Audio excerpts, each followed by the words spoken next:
Why, hello there. I didn't see you come in.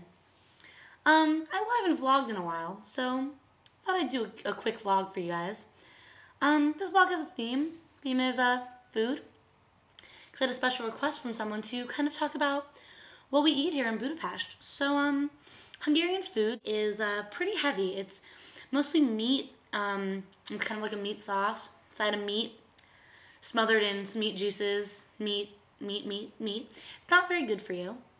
So we don't do a lot of traditional Hungarian food mostly. We do a lot of our own cooking. So it's not too special, the food we eat. It's a lot of what I eat back home, pasta, and we eat a lot of falafel, actually. Falafel and gyros are a popular choice. There's a place right down our street that's open till 4 a.m., so we do a lot of that, actually, probably too much.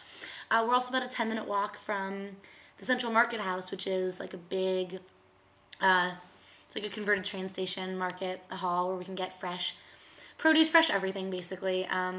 So I do a lot of my shopping there. But I thought that I would not only introduce you to some of our culinary experiences in Budapest, but also my housemates. We're going to share 3 food-related anecdotes that kind of give you a sense about what it's been like finding things to eat here in Budapest and how, you know, not healthy or whatever difficult it is here. We'll be talking about food with the 3 of them. Fits because we eat together a lot of pasta. Emily makes a mean curry.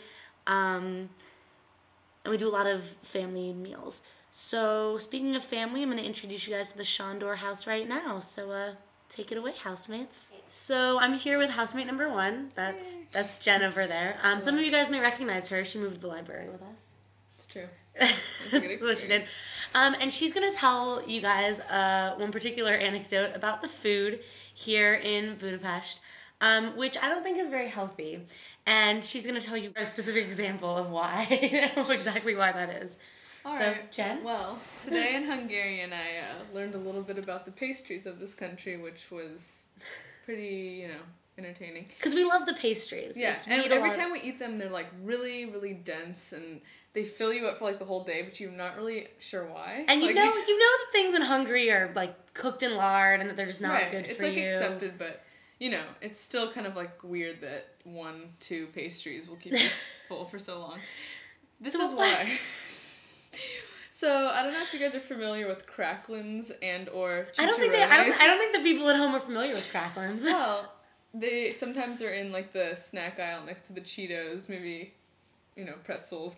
They're a giant bag of what looks like pig skin or fat that's been fried to a crisp, and similar to chips, I guess, but it's not really chips. We tried them when we were in Page, and the cracklins are just like, they're like fried lard, and they look like fried chicken, and they look kind of tasty, but they like melt in your mouth because they're pure fat, and it's that's all it is fried lard. Disgusting. Yeah. So for pastries, cracklins are one of the main ingredients, actually.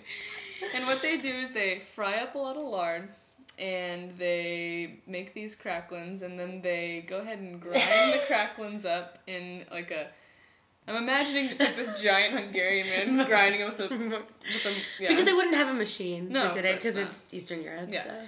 So grinding those things up, and then I guess they just decided to go ahead and toss that into the flour. And then they cook our pastries so with it's like part cracklins, part flour.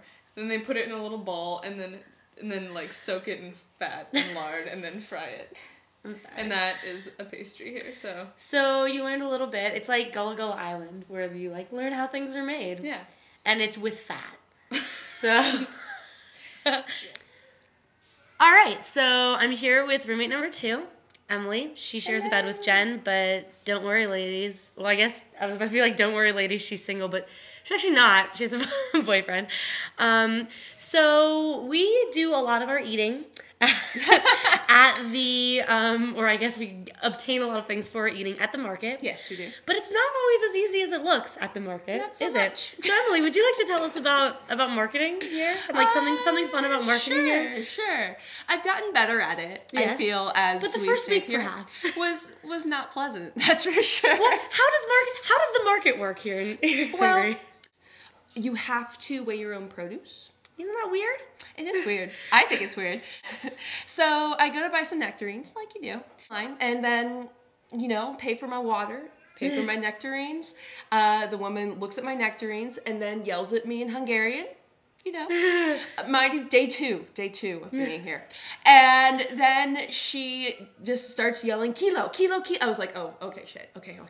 Like, and this is like long line of people behind me and I'm just freaking out.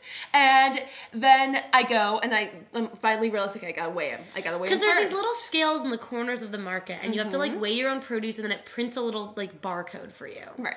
So that's like a fun fact about Hungary. Exactly. If you guys ever visit, you gotta weigh your own produce. Pretty much.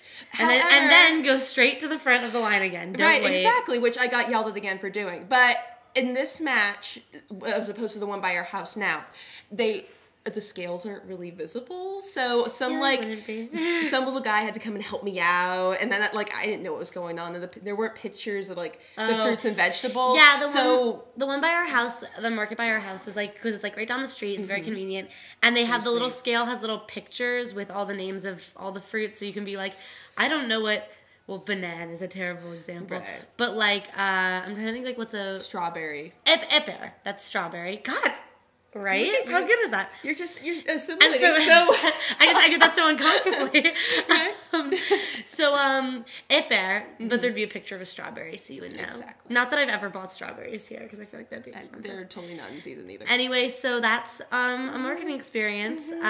Times is hard here sometimes. Exactly. But we're pros at the market now. We're champs. We're pretty good. Even though we bought a kilo of salami, but we won't talk about it. That's a story that isn't for this vlog. No one's going to know about that time we bought a kilo of salami. It's a lot of salami. That's the point of the story. So, yeah. Thank you for your time, Emily. Oh, you're so welcome. You're welcome back anytime on Jordan's vlog. See you later. Okay, so this is roommate number 3. This is Alex. He's a vegetarian, and sometimes that makes getting food pretty difficult here in Hungary, as we talked about the meat capital of everywhere. So we, in an attempt to find some healthy vegetarian food, and maybe even a little Mexican food, I don't know, we miss home. Alex, how was your experience? So, like any good California native, I was highly in need of some Mexican food in the first couple days, and it was a long day of shopping at the West End Mall, pretty gargantuan complex. And it's terrible. It's not that bad. There's a few erotic boutiques in the basement, which are... And a head shop. Oh, yeah. There's a head shop. Anyways, moral of the story. It was a long day walking, and I saw a Mexican food chain in the food court, and I figured, how could you go wrong with a quesadilla? With a quesadilla. It's cheese, bread. I mean, it's one of the basic forms of sustenance worldwide, I would think.